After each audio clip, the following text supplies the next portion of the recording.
Le bulletin, une présentation de Multiprêt. Qui d'autre? Je ne sais pas si vous avez déjà remarqué, mais en jetant un coup d'œil sur les différents classements des sports collégiales au Québec, on remarque souvent, je dis souvent, pas tout le temps, on remarque souvent que les mêmes cégeps se retrouvent au sommet. Depuis le début de cette émission, on nous a expliqué qu'un des secrets pour réussir l'exploit, c'est justement d'engager un entraîneur à temps plein. Un entraîneur qui va réussir à développer les athlètes au maximum. Il y a quelques semaines, on a fait un brin de jasette avec Dave Parent, qui est l'entraîneur-chef de l'équipe de football Division 1 du Cégep Limoilou. Le Cégep Limoilou a gagné le Bol d'or. Et Dave Parent nous explique comment le Cégep de Limoilou a réussi à engager pas un, pas deux, mais 3 entraîneurs à temps plein. Notre athlète étudiant de la semaine évolue pour les Rebelles du Cégep de Sorel-Tracy, Léo Saint-Michel, et il pourrait devenir le meilleur marqueur de l'histoire de cette ligue. En terminant, voici maintenant le match qui a retenu notre attention pour le week-end. C'est un affrontement entre deux cégeps qui bataillent pour le premier rang de leur division au basketball féminin. Un match entre le Cégep de Saint-Jean et le Cégep de Sainte-Foy. Oui, les deux équipes sont nez à nez au sommet du classement de la section B de la Ligue de basketball collégiale Division 1. Les deux équipes ont la même fiche, 8 victoires, 4 défaites. Les Dynamiques de Sainte-Foy et les Géants de Saint-Jean se connaissent très bien et se sont déjà affrontés une fois cette saison. C'était le 3 novembre dernier, à Sainte-Foy, un match extrêmement serré remporté par la marque de 62-59 par les Dynamiques. On connaît très bien Sainte-Foy, surtout que cette année, on va s'affronter 3 fois. Très bonne équipe avec beaucoup de filles d'expérience. Les filles dans des positions qui sont clés, comme leur garde qui est très bonne. Il va falloir que notre défensive soit à point. Deuxième affrontement contre eux, la dernière game était à Sainte-Foy. Un match qui était très serré, qui a fini par 2 points, très serré chez eux à Sainte-Foy. Là, ils jouent chez nous, donc c'est le temps de pouvoir montrer aussi de qu'est-ce qu'on est capable et d'essayer de gagner ce match-là. Rien n'est pris à la légère par les entraîneurs pour ce match. Les deux équipes ont mis les bouchées doubles pour bien se préparer. Et de part et d'autre, on sait exactement ce qu'il faut faire pour connaître du succès vendredi soir à Saint-Jean-sur-Richelieu. Écoute, on a beaucoup de travail, effectivement, à faire. Il faut qu'on soit prêt. Il faut que les filles soient mentalement prêtes. Il faut que notre défensive soit présente. Fait qu'on met beaucoup de temps dans notre défensive, dans notre shooting aussi en offense. Donc, nos stratégies sont là pour pouvoir être prêts pour gagner ce match-là. En fait, il faut être s'assurer que Sainte-Foy soit, dès le début du match, déstabilisé. Si on leur donne un peu d'avance, ils vont prendre confiance là-dessus. Donc, il faut commencer fort. Il faut qu'on rentre dans ce match-là dès le début très fort.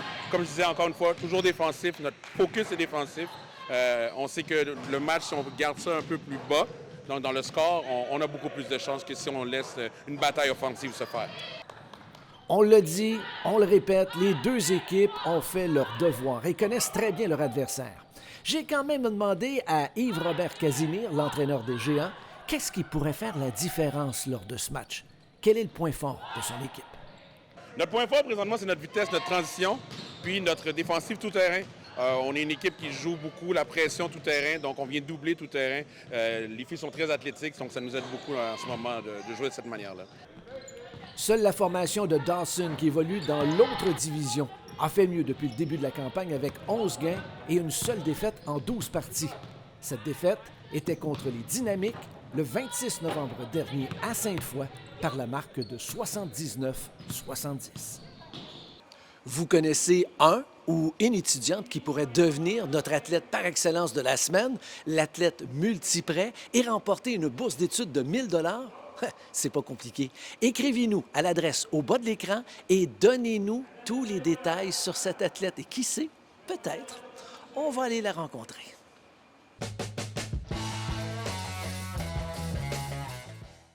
Dave Parent, tout d'abord, félicitations. Il y a quelques semaines, ton équipe de football a remporté le Bol d'or, emblème de la suprématie au football au Québec, Division 1.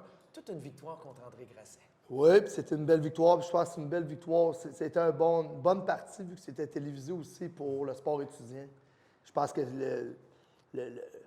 l'ambiance qui était présente à ce moment-là, autant nous versus André Grasset, il y avait quand même une belle collaboration. C'est les jeunes qui ont été mis en valeur.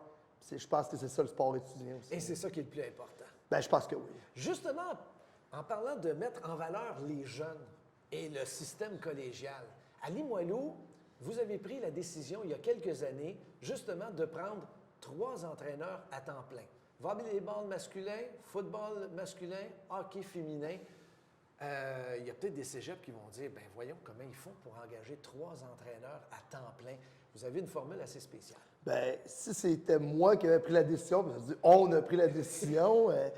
Non, je pense que la direction appuie vraiment, ils voient un peu l'impact que ça peut donner au niveau de nos étudiants.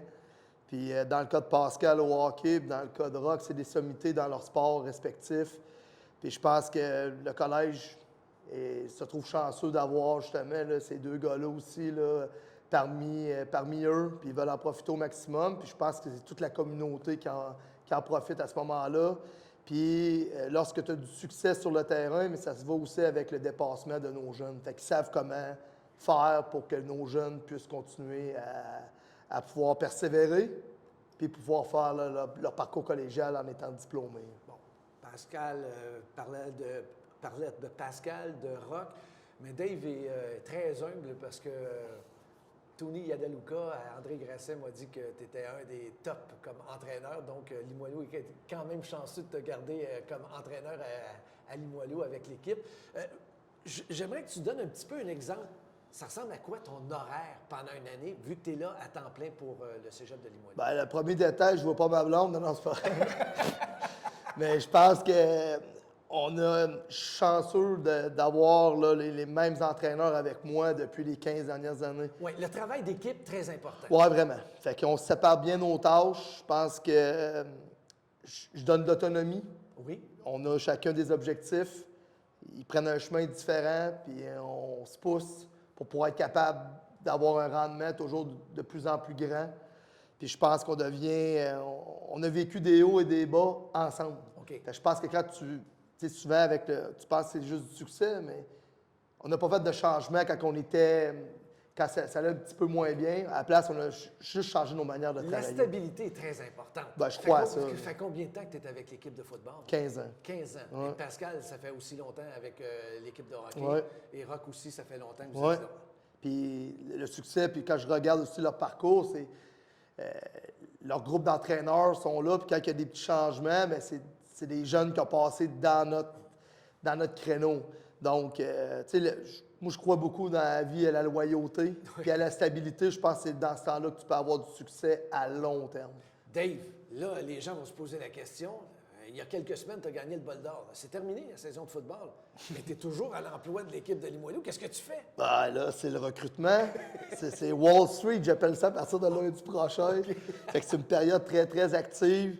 Puis là, on recrute les jeunes qui ont fait déjà des études. Nous, on a un plan triennal, donc on les suit pas quotidiennement, mais régulièrement sur 3 ans avec les entraîneurs de la région, parce qu'on se concentre en partie juste sur la région de Québec pour notre équipe. C'était le but, il y a 15 ans, d'être l'équipe de Québec, puis on est l'équipe de Québec présentement. Et il est important de mentionner, Dave, qu'en plus de diriger l'équipe, parce que tu étais à l'emploi de Limoilou à temps plein, on te donne d'autres fonctions pour le cégep. Des petites tâches connexes. Là. OK. Je pense que c'est la ligne la plus importante dans nos C'est écrit contrats. en petit, là. Autres tâches connexes. Oui, bien, moi, c'est plus au niveau pédagogique. Donc, un peu là, l'encadrement au niveau de la pédagogie, c'est mon rôle. Là. On a chacun des rôles différents dans l'équipe. Puis dans mon cas, moi, c'est au niveau de la pédagogie, de l'encadrement au niveau de l'étudiant athlète. En tout cas, ça donne des résultats, chose certaine. L'équipe de hockey va très, très bien. L'équipe de football vient d'être couronnée champion de la Division 1. Donc, longue vie à ce programme de Limoilou. Félicitations, Dave. Puis encore une fois, merci de nous accueillir. Merci François, puis n'importe quand. Je repasse n'importe quand. Merci. Salut. Bonjour, les 600 courtiers multiprêts partout au Québec sont fiers de supporter nos jeunes sportifs en remettant une bourse d'études de 1 000 $ à l'athlète étudiant de la semaine que nous vous présentons maintenant. Après une carrière de 8 saisons dans la Ligue nationale, puis d'entraîneur avec la Ligue de hockey junior majeur du Québec et depuis 15 ans maintenant avec les Rebelles du cégep Sorel-Tracy, Éric Messier en a connu des joueurs de hockey. Mais il avoue que notre étudiant athlète cette semaine, Léo Saint-Michel, est spécial. Bien, Léo, c'est un joueur qui est côté hockey sense, qui est plus haut que la moyenne. OK. C'est quelqu'un qui est intelligent avec la rondelle et sans la rondelle. Il a le flair offensif que peu de gars y ont. Mais c'est un gars qui va rester humble. C'est pas celui qui va avoir la tête enflée ou qui va se prendre pour un autre sur la glace. Malgré avec le parcours, avec le talent qu'il a. C'est ça qui est le fun de coacher Léo. C'est un jeune qui est facile à coacher. Puis on est content qu'il ait choisi le cégep de Sorel-Tracy pour jouer son collégial. Léo Saint-Michel connaît toute une carrière collégiale avec les Rebelles du cégep Sorel-Tracy. On peut même dire qu'il va marquer cette concession collégiale vieille de 50 ans. À sa 3e année avec les Rebelles, Léo est sur le point de devenir le meilleur pointeur de l'histoire. Comme tu as dit, c'est une très belle organisation, puis je me compte chanceux d'être ici, puis de pouvoir peut-être briser des records, c'est un honneur, c'est sûr. Puis j'ai brisé le record à Pete Veillette, fait que c'est un excellent joueur, puis de faire ça, c'est sûr que je suis très content. Là.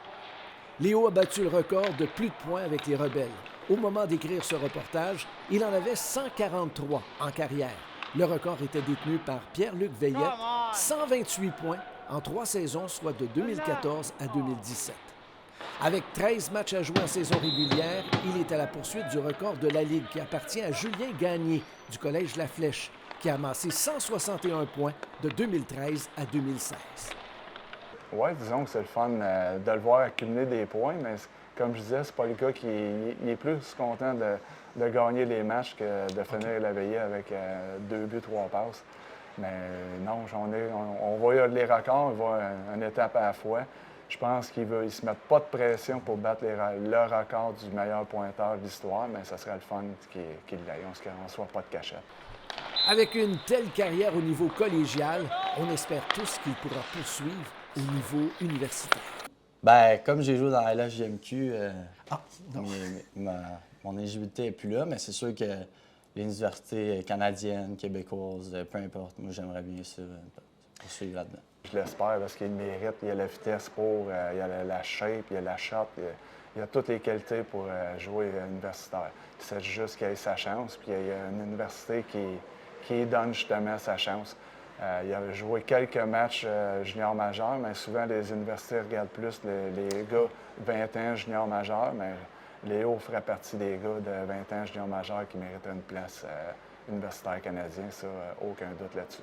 Juste le fait d'avoir eu la gentillesse de répondre à nos questions puis de participer à l'émission, je t'annonce officiellement que Multiprêt va te remettre une bourse de 1 000 $ pour avoir participé à l'émission. Merci beaucoup. Place maintenant au babillard. On vous a parlé en début d'émission du match qui retient notre attention pour le week-end. Un match entre 2 cégeps qui bataillent pour le premier rang de leur division au basketball féminin. Un match opposant le cégep de Saint-Jean et Sainte-Foy. Également vendredi soir, 19h, mais cette fois au collège Dawson à Montréal, les Blues, l'équipe féminine de basketball, reçoivent la visite du collège de Lennoxville. Au volleyball féminin maintenant, dimanche 13h30, un affrontement Division 1 entre Édouard-Montpetit et le cégep Garneau. Les 2 équipes excellent cette saison avec des fiches de 9 victoires, une seule défaite.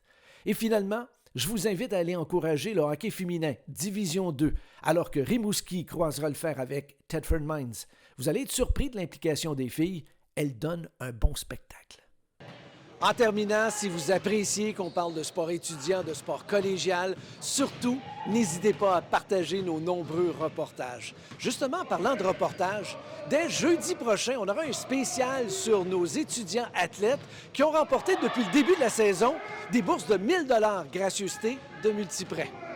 Voilà, c'est complet pour cette présentation du bulletin. Mon nom est François Bessette, au nom de toute l'équipe. Merci beaucoup d'avoir été là et surtout, à très bientôt. Le bulletin était une présentation de Multiprêt. Qui d'autre?